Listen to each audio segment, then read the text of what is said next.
Hey, welcome back. So now that we've got the basics of AI under our belts, we can finally start talking about what it all actually means for us, for society, right here and right now. So let's just dive right in. And that is exactly what we're going to do. We can finally get past all the crazy science fiction hype. I think this quote really nails what we're trying to do here. Have a real, grounded conversation about the ripples AI is already making in our world. And you know, the one thing that connects all of these different implications, the good, the bad, and the complicated, it all comes down to one simple thing: data. How we collect it, how we use it, and what AI learns from it, that's the key to understanding everything else. So today, we're going to look at 4 major areas. We'll talk about how AI can learn our own biases, how it's challenging our very idea of truth, what it means for our privacy, and how it's starting to reshape the world of work. All right, let's jump into our first big topic: bias in the machine. And look, this isn't some far-off, hypothetical problem. This is happening right now, and it's affecting real people's lives. So what are we actually talking about when we say algorithmic bias? Well, it's basically when an AI system learns our human prejudices and then starts repeating them automatically. And we're talking about really important decisions, like who gets a job interview or who gets approved for a bank loan. If the AI is biased, its decisions are going to be biased too. Simple as that. And here's how it happens. It's a really simple but kind of dangerous cycle. See, it all starts with us. Our society has existing biases, right? And those biases are all over the data we create. So when you train an AI on that data, what do you think it learns? It learns those same biases. But because it's a machine, it doesn't just copy them. It can actually amplify them, making biased decisions at a speed and scale a human never could. Let me give you a real-world example. There was a study on online ad systems that found Google's algorithm was way more likely to show ads for high-paying jobs to men than it was to women. Why? Because it just learned from historical data, and in doing so, it was basically reinforcing the existing gender pay gap. And sometimes this bias can be really subtle. This is a classic one from a few years ago. On LinkedIn, if you searched for a name like Andrea, the system would sometimes ask, "Did you mean Andrew?"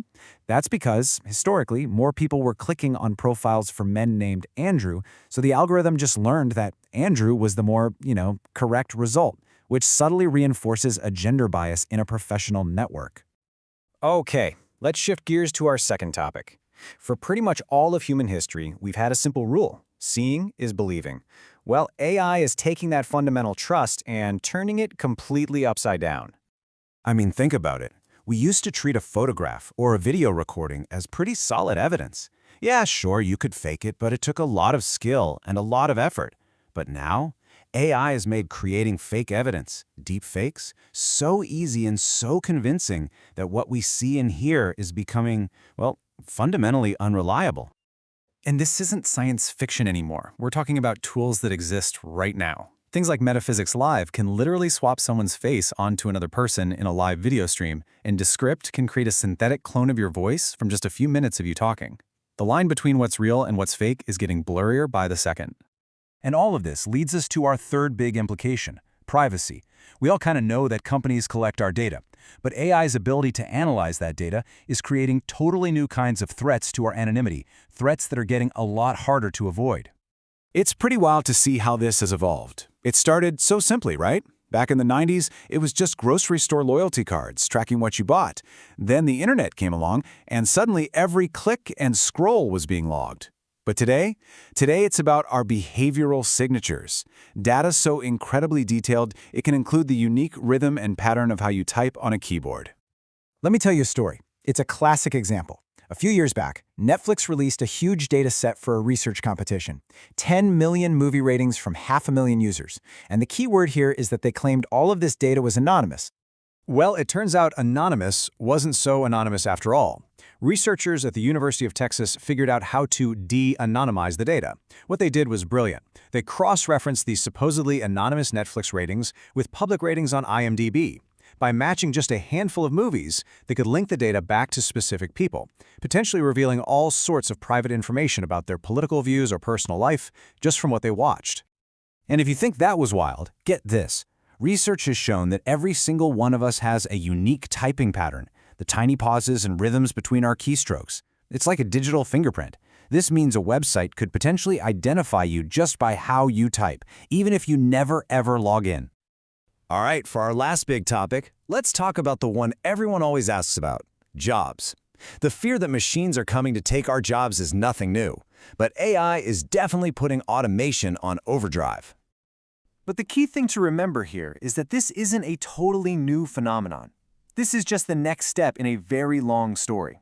From the steam engine replacing horses to computers automating clerical work, technology has always changed how we work. AI is simply the next chapter in that book. You've probably seen a headline with a number like this one, right? A super famous Oxford study suggested that a whopping 47% of jobs in the US are at high risk of being automated. That number, it definitely got a ton of attention. But, and this is a really big but, we have to be pretty skeptical of a number that precise. That's a classic case of what you might call delusionary precision. The real value in studies like this isn't that scary headline number, it's that they help us identify which types of tasks are most likely to be automated. And we can already see where this is heading in a few areas, for sure. Things like autonomous driving, whether it's cars, drones, or delivery bots, are getting closer and closer. And a lot of customer service roles, like help desks or booking systems, are already being handled by AI. But here is the most critical counterpoint to all the panic. A job is almost never just one single task. Think about a truck driver. They don't just sit there and steer the wheel, right? They negotiate with customers, they make sure their cargo is safe, they handle maintenance. Automating the driving part is one thing, but automating that entire collection of tasks is a much, much harder problem to solve. So, as we've seen, whether we're talking about bias or fake evidence or privacy or the future of our jobs, the common thread through all of it is data and automation. The tech is moving at an absolutely incredible pace, which brings us to one final and I think essential question. At the end of the day, AI is a tool. A ridiculously powerful tool for sure, but still just a tool. It's going to automate things, just like technologies have always done. The technology itself isn't good or evil. So the really important question isn't what AI will do to us. The question we all have to start asking is, what are we, as a society, going to choose to do with it? What kind of world do we actually want to build?